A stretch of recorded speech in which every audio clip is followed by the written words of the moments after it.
बिस्मिल्लाहिर्रहमानिर्रहीम। अस्सलाम वालेकुम नाज़रीन, प्रोग्राम में आपको खुशामदीद कहते हैं। मैं आपकी होस्ट हूं सुमैरा मिर्जा। नाज़रीन, प्रोग्राम में आज हम सबसे पहले बात करेंगे कि मुआहदे के मुताबिक अमरीकी फ़ौज का सितंबर में अफगानिस्तान से इनखला तय है और इसी हिसाब से जो अमरीकी फ़ौज है उसने अफगानिस्तान को खाली करना भी शुरू कर दिया है। आज बटग्राम का इलाका जो है वो भी अमरीकी फ़ौज ने खाली कर दिया है और उसके बाद से हमने देखा है कि तालिबान ने अफगानिस्तान का बहुत सारा इलाका ऐसा है जिसका कंट्रोल संभाल लिया है। उसके बाद हमने देखा कि पाकिस्तान से जब मदद मांगी गई, पाकिस्तान से जब फौजी अड्डे मांगे गए, तो पाकिस्तान की तरफ से, बल्कि प्राइम मिनिस्टर इमरान खान की तरफ से दो टोक इनकार। फिर अफगानिस्तान के सदर की अमेरिका जाना और वहां पर मुलाकात करना। ये सारे सिनेरियो में जो सवाल पैदा होता है वो ये है कि क्या अफगानिस्तान से फौजों का इनखला अमेरिका की शिकस्त है? क्या यह साबित हो गया कि अमेरिका हार गया है? अपने पैनल का तारुफ करवाते चलो। सबसे पहले तशरीफ रखते हैं मेरे साथ सैयद शुएबुद्दीन साहब, आप सीनियर जर्नलिस्ट हैं। फयाज वड़ाइच साहब भी प्रोग्राम में मौजूद है, सर आपको भी वेलकम करती हूँ, आप भी सीनियर जर्नलिस्ट हैं। और मीनवाइल हमें प्रोग्राम में ज्वाइन किया है इंग्लैंड से हामिद खान अल मशरकी साहब ने, आप भी सीनियर एनालिस्ट है, सर आपको भी प्रोग्राम में वेलकम करती हूँ। शुएब साहब, क्या अमेरिका हार गया? आज तीसरी सुपर पावर हार गई। बरतानिया उस वक्त निकला जब वो दुनिया की ऐसी मुमलिकत थी जिसके बारे में कहा जाता था कि उसके अंदर सूरज गुरूब नहीं होता।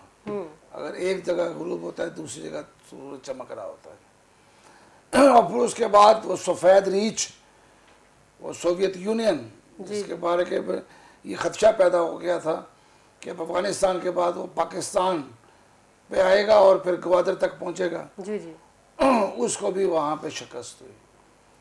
और फिर वो सोलो वर्ल्ड पावर जो कहती थी कि मेरा मुकाबला ही कोई नहीं दुनिया में, बिल्कुल, और जो 2001 में वहां पे आया और आज 19 साल बाद, 21-20 साल बाद अफगानिस्तान से वो शिकस्त हो रही है जो कि वियतनाम से भी बुरी है। बिल्कुल सही कह रहे हैं आप। अमेरिका को आज इराक, वियतनाम और अब अफगानिस्तान के बाद सबक सीखना चाहिए कि किसी के घर में घुस के जब आप जाते हैं तो अगर वो उस गैरत वाला है तो फिर आपको अपने घर में रहने नहीं देगा। अंजाम यही होगा फिर आप। अंजाम फिर बुरा ही होता है। आज उन्होंने बगराम एयरबेस खाली कर दिया। काबुल से 69 किलोमीटर के फासले पर बगराम एयरबेस के खात्मे का मतलब है कि अब तालिबान को काबुल पर हमला करने में रुकावट नहीं रहेगी। बिल्कुल सही। उन्होंने कल ही अशरफ गनी के जहाँ घर है उस इलाके को भी अपने कब्जे में ले लिया, यानी कि उनका घर भी चला गया। बिल्कुल सही। वो बड़ी तेजी से आगे बढ़ रहे हैं और उसमें अभी तक उनके रास्ते में रुकावट कोई नजर नहीं आई। ऐसा ही है। लेकिन जो इसका एक दूसरा इशू है वो ये भी है कि अब आपस की लड़ाई शुरू हो गई है।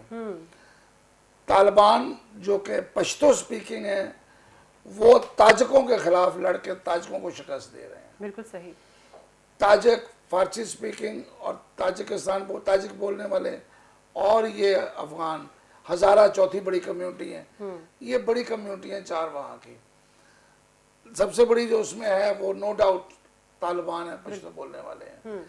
अब देखना ये है कि आने वाले दिनों में क्या होता है। क्या 1990 वाली कहानी दोहराई जाएगी?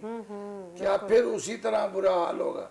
लेकिन उस वक्त जो था, रशिया जब भागा था तो जंग छोड़ के अचानक भाग गया था, तो तालिबान आपस में लड़े बहुत बुरे तरीके से। अब तालिबान को लड़ना है एक हुकूमत से जो कि अमेरिका छोड़ के जा रहा है। बिल्कुल सही। उसके पास एक मुनज़्ज़म फौज भी है, लेकिन वो इतनी मुनज़्ज़म है कि जब तालिबान हमला करते हैं तो हथियार डाल देती है। सही। वो इतने काबिल लड़ने वाले फौजी हैं। अब इस सारी सूरत हाल में सबसे अहम किरदार पाकिस्तान का है। पाकिस्तान अब कहाँ खड़ा होगा? क्या 90 वाली सूरत हाल की तरह होगा या 80 वाली ज़िया-उल हक वाली सूरत हाल? बिल्कुल सही, बिल्कुल सही। ये सब कुछ देखना बहुत अहम है, लेकिन इमरान खान ने उसको बड़ा क्लियर वाज़े कह दिया है। उन्होंने अमेरिका को तो सीधा जवाब दिया है, एब्सोल्युटली नॉट, हम आपको कोई अड्डा नहीं देंगे। यानी कि जिस तरह आपको मुशर्रफ ने अड्डे दे दिए थे, अब अड्डे नहीं मिलेंगे। बिल्कुल सही।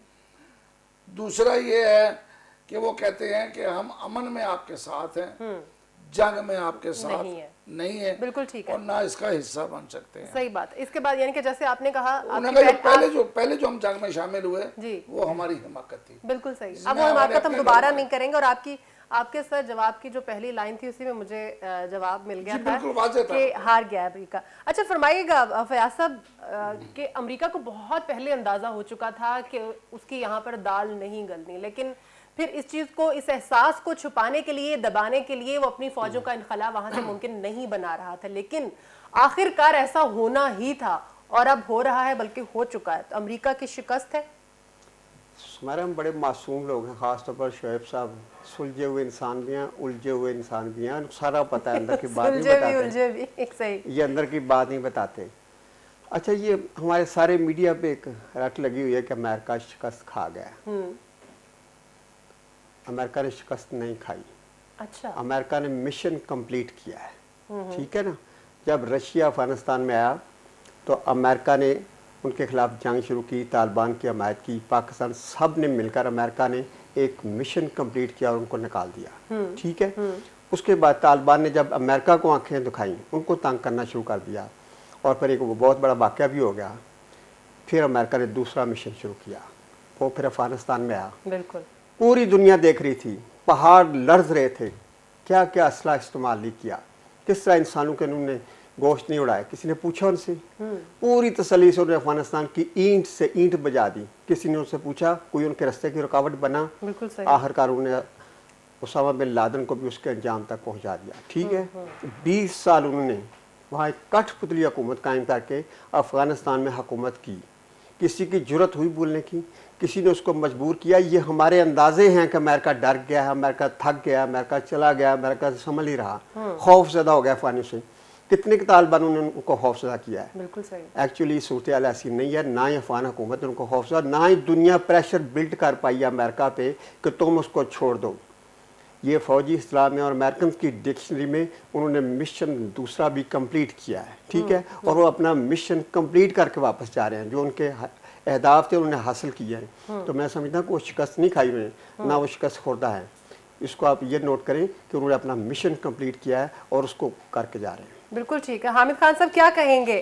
शेफ साहब का कहना है कि बिल्कुल तीसरी सुपर पावर जो है वो हार गई है और फयाज साहब ये फरमा रहे हैं कि मिशन कंप्लीट करके जा रहे हैं, कतन नहीं हारे। आप क्या कहते हैं? बात ये है कि फयाज वड़ाइच साहब का अपना पॉइंट ऑफ व्यू है और शेफुद्दीन साहब का भी अपना पॉइंट ऑफ व्यू है। मैं इसके अंदर थोड़ा सा डिफरेंट देखता हूँ। मैं ये समझता हूँ कि अफ़गानिस्तान में अमेरिका ने शिकस्त खाई है।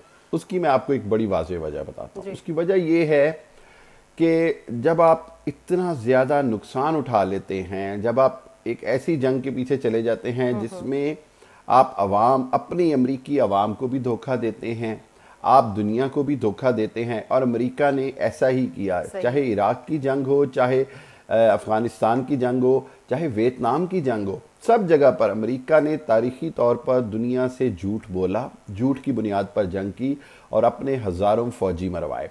अमेरिका की शिकस्त क्यों हुआ है? उसकी वजह यह है कि आज तक अमेरिका के अंदर ये जुर्रत पैदा नहीं हुई कि वो अपने सही बंदे बता सके कि कितने उसके फौजी मारे गए हैं। कहीं 3000 का फिगर आता है, कहीं 4000 का, कहीं 7000 का।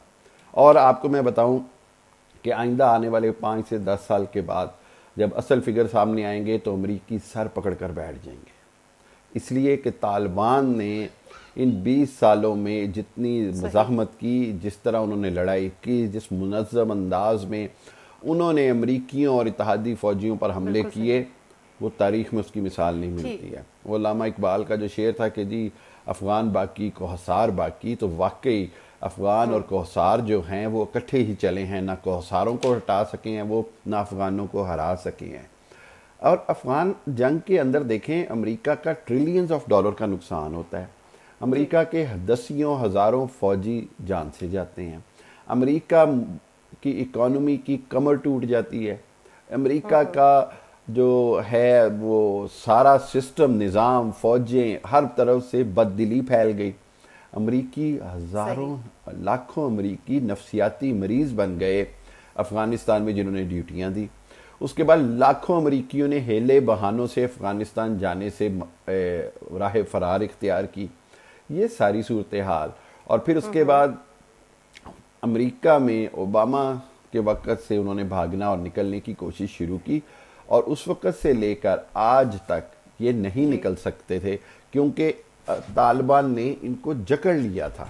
और तालिबान ने एक तरह से आधे से ज़्यादा अफ़गानिस्तान पर कंट्रोल तो अमेरिकी फ़ौजों की मौजूदगी में किया हुआ था।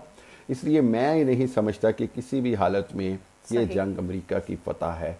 जी हाँ, झूठ को अगर आपने फतह कह रही हैं तो आप कह सकते हैं, अगर आपने अपनी कौम को और दुनिया को धोखा देने को फतह कहना है तो आप कह सकते हैं। लेकिन ऑन द ग्राउंड जिस तरह अमेरिका भागा है, यानी ये ओबामा के दौर से भागने की कोशिश कर रहे थे, फिर उसके बाद 4 साल ट्रंप ने निकलने की कोशिश की और उसी ने सारा मंसूबा बनाया, और करते करते आज जो बाइडन जिस अंदाज में नामुकम्मल सियासी सेटअप के साथ जा रहा है, जिसमें खाना जंगी का भी अंदेशा है और बहुत सारे मामलात जो हैं वो उसी तरह खुले छोड़ के जा रहा है, इस सारी सूरत हाल में मैं नहीं समझता कि अफ़गानिस्तान में अमेरिका को किसी भी हालत में फतह हुई है। और ये बात आइंदा आने वाली तारीख भी बताएगी। जी ठीक है, हामिद खान साहब आपका जवाब भी आ गया। जो हमारा अगला टॉपिक है उसकी जानिब बढ़ते हैं। जैसा कि हम इस टॉपिक में भी यही बात कर रहे थे, शुएब साहब ने भी जो बात की, जो प्राइम मिनिस्टर साहब ने कौमी असम्बली के फ्लोर पर इजहार ख्याल किया, ऐसे अल्फाज इस्तेमाल किए, इस तरह से इजहार ख्याल किया कि ऑपोजिशन भी उनकी तारीफ किए बिना रह नहीं सकी। उन्होंने क्लियर कर दिया, जैसा कि उन्होंने पहले कहा था कि एब्सोल्युटली नॉट, आगे उन्होंने तशरीह कर दी इसकी कि हम अमन में तो साथ हैं, हम किसी की जंग में किसी का साथ नहीं देंगे। पहले जो कुछ भी हुआ वो हमाकत थी और उसमें हमें बहुत नुकसान हुआ, हमारे बहुत सारे लोग शहीद हुए, हमारे अमलाक को नुकसान पहुंचा। उसके नतीजे में क्या हुआ? क्या कभी हमारी तारीफ हुई? बल्कि हमें डूमोर और दहशतगर्दी के लेबल्स का सामना करना पड़ा। तो आज इस हवाले से जो हमारा सवाल है वो यही है कि क्या वजीर आजम का ये बयान जो उन्होंने कौमी असम्बली में दिया, कौमी राय की तर्जुमानी करता है? शुएब साहब, देखिए, इस दफ़ा किसी और ने नहीं, उस जमात के अरकान असम्बली ने तालियां बजाई जिसके सरबराह जनाब मौलाना फजल रहमान है। बिल्कुल सही। वहाँ पे नारे तकबीर भी बुलंद होते रहे। कहा यह जा रहा है इस वक्त, जो तजिया नगार भी कह रहे हैं, सियासतदान भी कह रहे हैं, कि इमरान खान की ये सबसे अच्छी तकरीर थी कौमी असम्बली के अंदर। बिल्कुल सही। कि जिसके दौरान पिन ड्रॉप साइलेंट रहा, नारे नहीं लगे, शोर नहीं मचा। शुरू में हुआ था, लेकिन जब इमरान खान फ्रंट तकरीर शुरू कर दी, आपको पता है कि वो लिखी तकरीर नहीं करते, बिल्कुल वो फिलबदी बोलते हैं और उसमें कभी कभी गलतियां भी कर जाते हैं।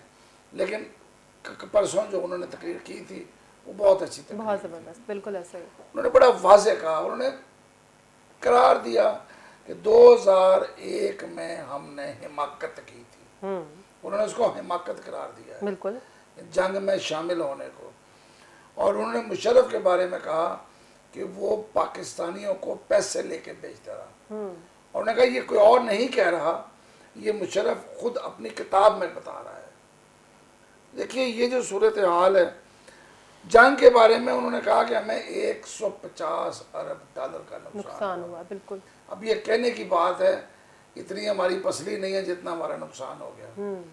हम तो 10-15 अरब डॉलर के लिए मांगते फिरते हैं पैसे इधर उधर से। बिल्कुल सही, बिल्कुल सही। 150 अरब डॉलर का हमारा 70,000 शहीद हुए, धमाके, पता नहीं चलता था कि आज कब किस वक्त कहाँ धमाका हो जाए। बिल्कुल ऐसे ही है। जब एक धमाका होता था तो खौफजदा ये हालत होती थी कि अभी इसके करीब दूसरा धमाका ना हो जाए ताकि मज़ीद बिल्कुल लोग ना ऐसे, मारे बिल्कुल जाएं। ऐसे। और ये सारे हालात कहाँ से थे? अमेरिकन कॉन्ट्रैक्टर्स थे जो पाकिस्तान में करते फिर रहे थे। जैसे रेमंड डेविस था, वो लोग पाकिस्तान में, अमेरिका की अफगानिस्तान की जंग पाकिस्तान में भी लड़ता रहा। वो पाकिस्तानियों को जो मारा गया, देखें उसका बड़ा सीधा जवाब दिया उन्होंने। वज़ीर आज़म ने कहा कि पाकिस्तान में ड्रोन हमले अमेरिका करता रहा। बिल्कुल। और तैयारे पाकिस्तान से उड़ा करते थे, अल्हम्दुलिल्लाह, वो कहीं और से नहीं आते थे, अफगानिस्तान से उड़ के नहीं आते थे, पाकिस्तान से उड़ते थे वो ड्रोन तैयारे जो पाकिस्तान में मिसाइल चलाते थे। उसके जवाब में एक मिसाल दी वज़ीर आज़म ने कि हमारा एक दहशतगर्द 30 साल से बरतानिया में, लंदन में छुपा बैठा है। बिल्कुल। क्या बरतानिया में इजाज़त देगा कि हम उसके घर पर ड्रोन मारें? बिल्कुल सीधी बात है, कोई भी इजाज़त नहीं देता। अपने शहरियों पर किसी दूसरे को ड्रोन मारने की। बिल्कुल सही कह रहे हैं। हमारी बदकिस्मती ये थी कि हमने अपने घर पर ड्रोन मारने की इजाजत दी। अमेरिका हमारा दोस्त है, ये उनका वज़ीर-ए-आज़म कहना था कि अमेरिका हमारा दोस्त है, लेकिन वो हमारे मुल्क पे ही हमलावर रहा। बिल्कुल सही।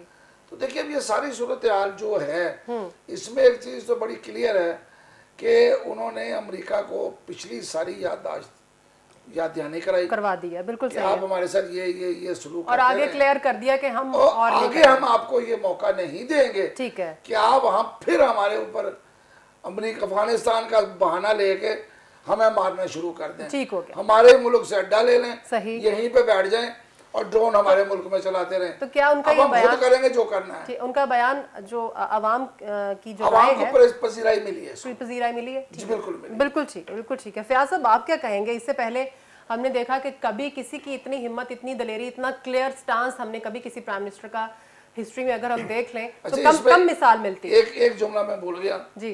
दो बंदों ने अमेरिका से टक्कर ली थी, दोनों के साथ बड़ा बुरा हुआ था। भुट्टो साहब ने अपने आखिरी दिन में hope for the best Islamabad से निकल के पिंडी आए थे, चांदनी चौक में एक तकरीर की थी। ठीक है। उसको सफेद हाथी कहा था कि वो हमें बड़गड़ना चाह रहा है। फिर देखिए उन बेचारों का क्या बना।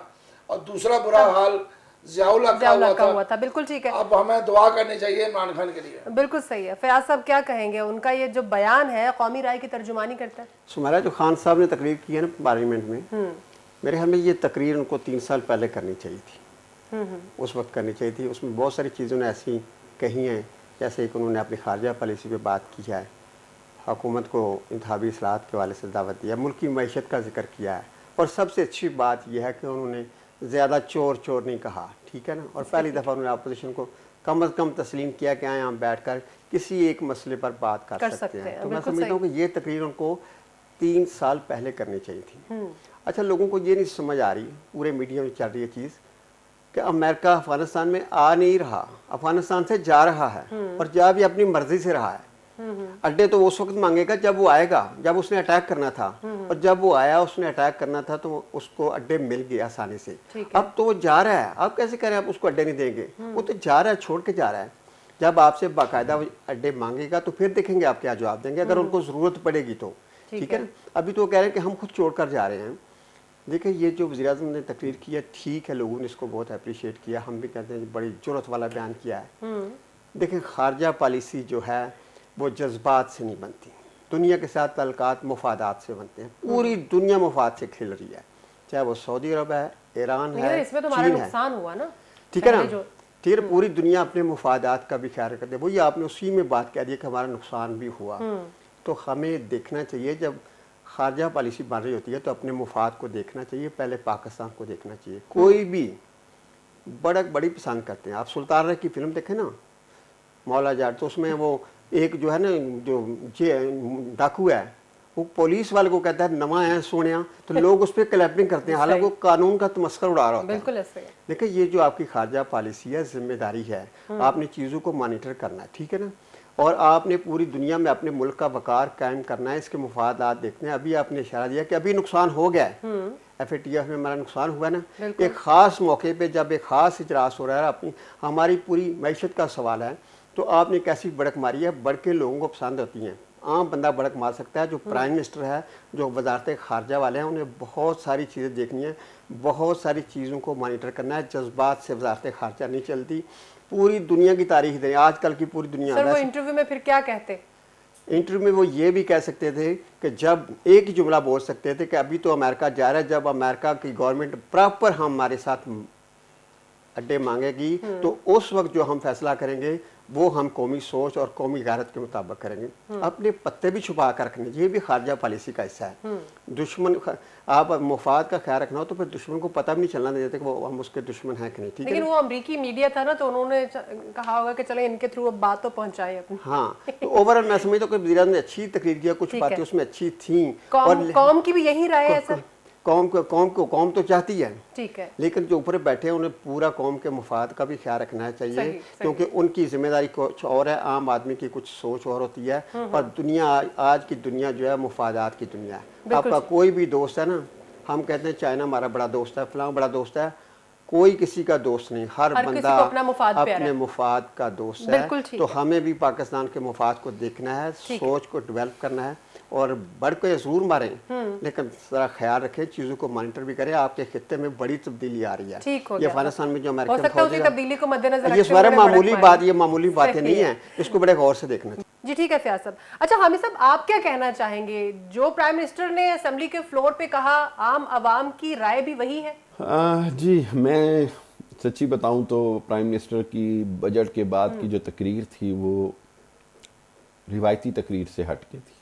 उसकी वजह ये है कि रिवायती तौर पर हुकूमत जब बजट के बाद head of the head of the house या प्राइम मिनिस्टर जब खिताब करता है तो वो बजट के हवाले से तकरीर करता है, हुकूमत की इकनॉमिकल कामयाबियाँ बताता है, हुकूमत की जो आइंदा की पॉलिसीज़ है उसको बताता है, हुकूमत के आज़ाद शुमार बताता है, हुकूमत की कारकर्दगी बताता है। लेकिन इस बार इमरान खान साहब की तकरीर का महवर जो था वो दबाव था जो उन पर अमेरिका, मगरबी दुनिया और सारी जो या वेस्टर्न वर्ल्ड है उसकी तरफ से डाला जा रहा है कि किसी न किसी तरह अमेरिका को अड्डे दिए जाएं, किसी न किसी तरह अमेरिका को अपनी फुटिंग्स बनाने दी जाएं दोबारा से पाकिस्तान में, चाहे वो जैकबाबाद एयरबेस हो या कोई और एयरबेस हो। जी। और जिस अंदाज में प्राइम मिनिस्टर इमरान खान ने इतना स्ट्रॉन्ग स्टैंड ले लिया है कि हमने अड्डे किसी सूरत नहीं देने हैं, ये बहुत बड़ा फैसला है और इस फैसले के लिए वाकई बहुत बड़ी जुर्रत चाहिए। और इस जुर्रत के पीछे जो वज़ीर आज़म हैं और आर्मी चीफ हैं, उन दोनों का एक पेज पर होना जो है वो बहुत बड़ी कामयाबी है। क्योंकि मैं समझता हूँ कि जब स्टेट की पॉलिसी अब असम्बली के फ्लोर पर बयान की जाती है तो उसका मतलब होता है कि ये मुत्तफ़िका तौर पर जब अगर सिक्योरिटी और दिफाई अमूर के मामलात हैं तो अफवाज भी इसमें शामिल हैं, उस फैसले में खुफिया इदारे भी शामिल हैं, इंतज़ामिया भी शामिल है, मकनना भी शामिल है, अदलिया भी शामिल है, मीडिया भी शामिल है। तो इस हवाले से ऐसा फ़ैसला जो होता है वो अवामी हमायत और अवामी ताकत का बायस बनता है।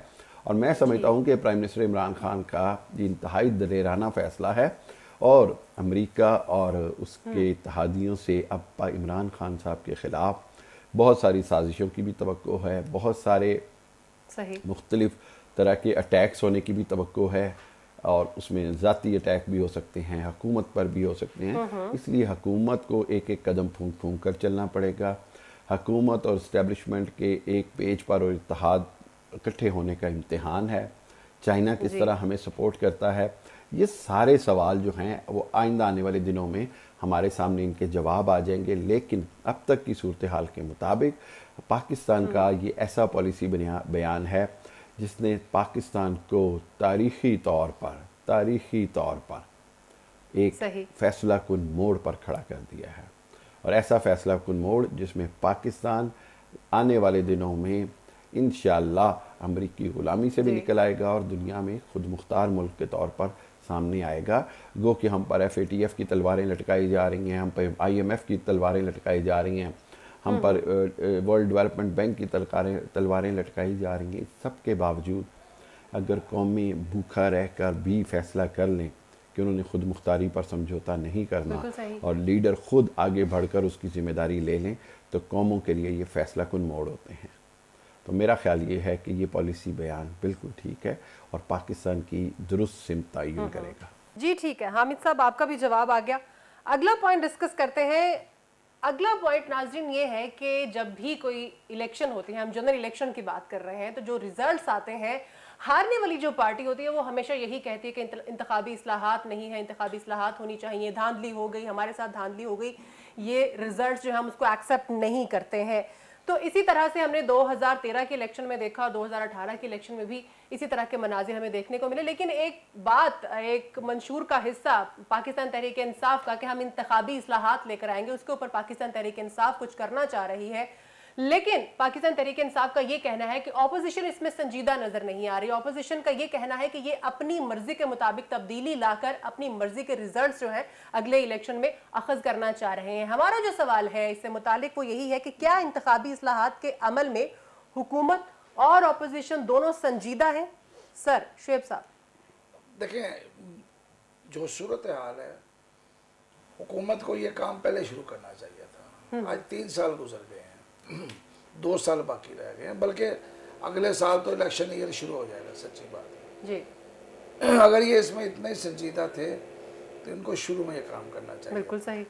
लेकिन चूंकि शुरू में वो चोर और सिपाही, नैब, FIA और गिरफ्तारियां, वो इतनी तेजी से सारा कुछ जारी रहा कि अपोजिशन बैठने पे तैयार है। लेकिन अभी भी हमारे पास टाइम तो है, टाइम हो है, तो सकता है। टाइम है, लेकिन मसला ये है कि टाइम वाफर हो ना तो ज्यादा आसानी से फैसले हो जाते हैं। बिल्कुल सही। अब अपोजिशन की मुझे एक चीज की जो समझ नहीं आ रही, वो ये कह रहे हैं कि ये कोई ऐसा कुछ सिस्टम लाना चाह रहे हैं कि जिसमें ये जीत जाएं।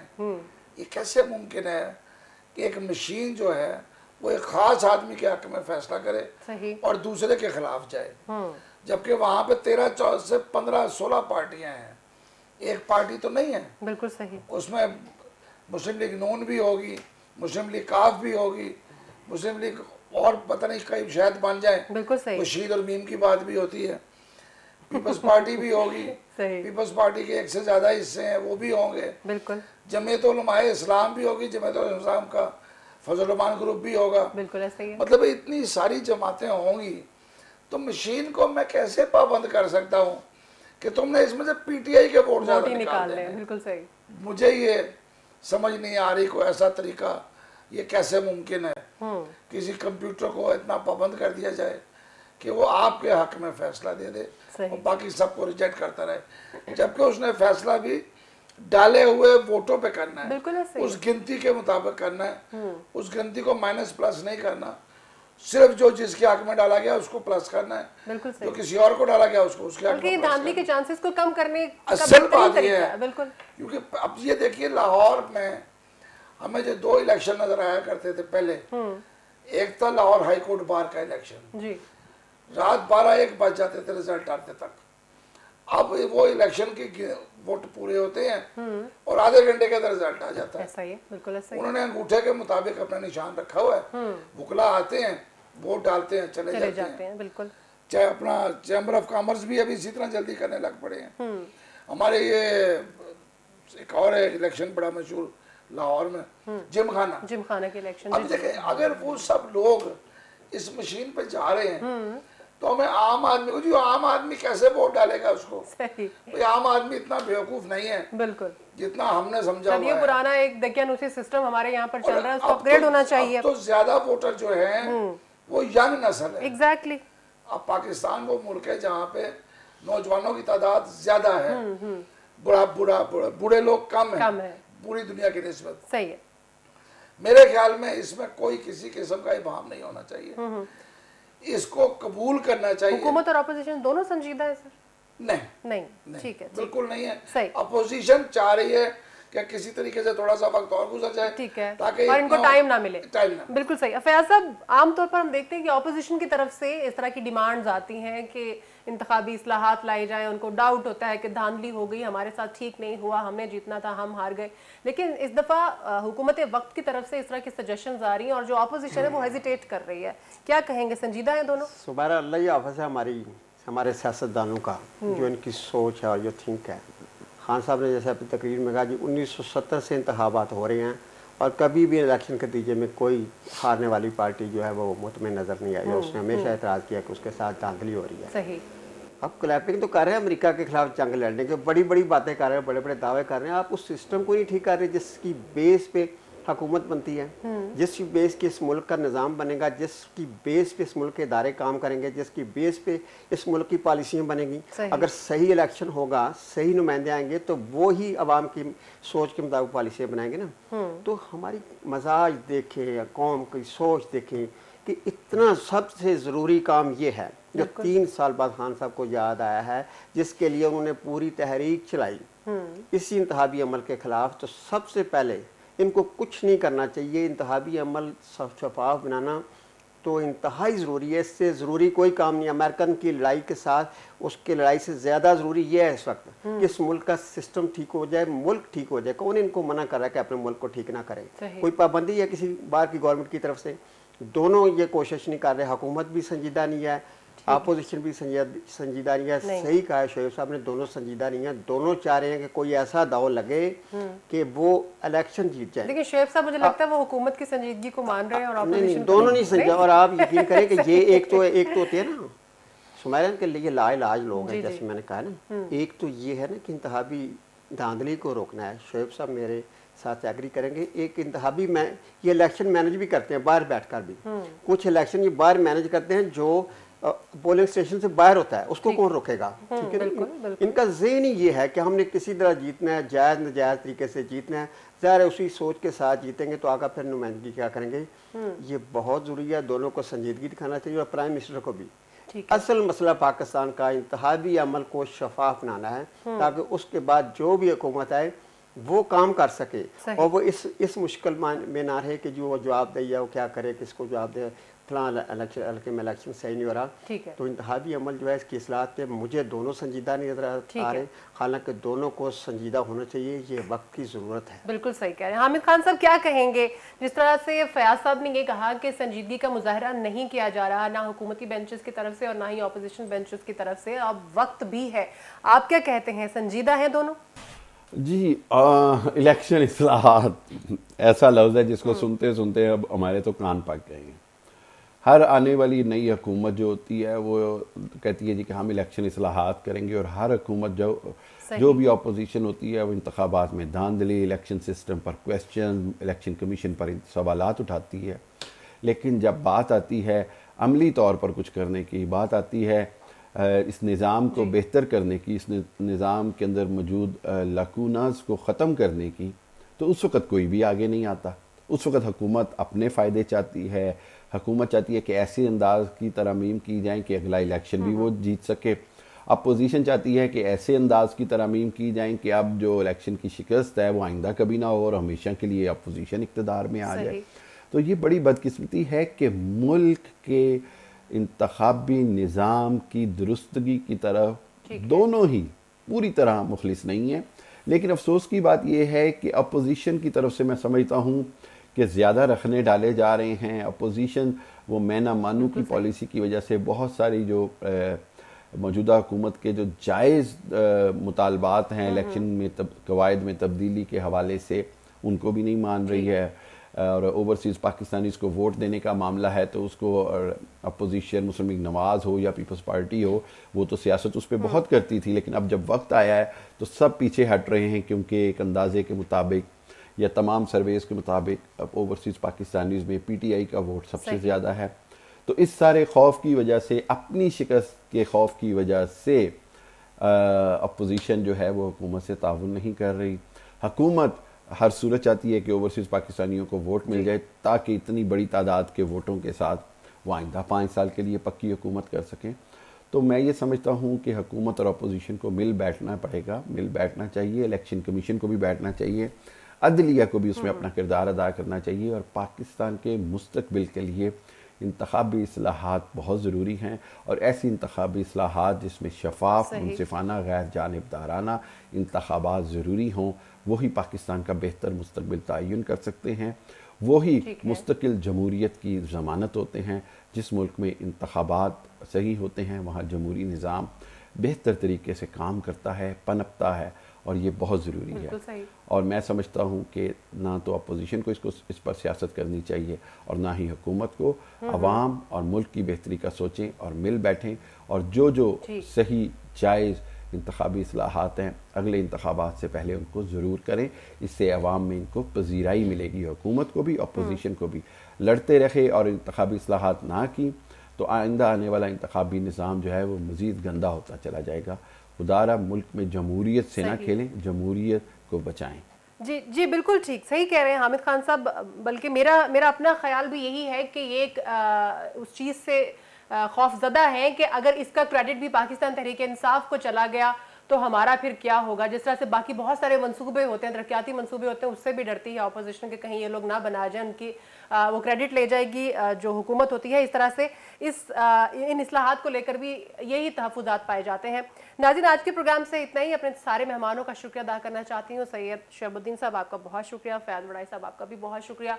हामिद खादिर मशरकी साहब इंग्लैंड से हमारे साथ थे, आपका भी बहुत शुक्रिया। नाज़रीन, आज के प्रोग्राम से इतना ही। सुमेरा मिर्ज़ा को इजाज़त दीजिए, अपना ख्याल रखिएगा। अल्लाह हाफ़िज़।